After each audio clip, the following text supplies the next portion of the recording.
আজি PAC বৈঠকৰ ভিতৰত অসমৰ যি মূল সমস্যাবোৰ আছে সেই মূল সমস্যাৰ ওপৰত আমাৰ আলোচনা হ'ব।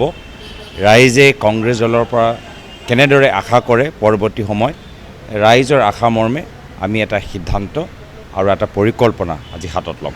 আৰু এটা প্ৰশ্ন দাদা, আৰু এটা প্ৰশ্ন, 5 সমষ্টিত যি উপনিৰ্বাচন হ'ব কেণ্ডিডেট সন্দৰ্ভতো আলোচনা হৈ আছে।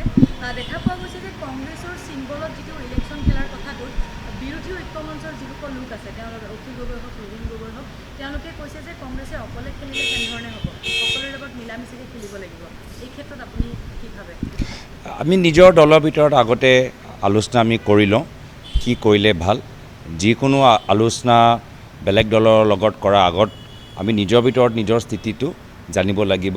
আমাৰ দলৰ নেতৃত্বৰ, আমাৰ দলৰ কৰ্মীখিনিৰ লগত আলোচনা কৰিব লাগিব আৰু সেই আমাৰ দলৰ কৰ্মীৰ সিদ্ধান্তত আৰু নেতৃত্বৰ সিদ্ধান্ত নিশ্চয় আমি অন্য দলৰ নেতৃত্বক অৱগত কৰাম।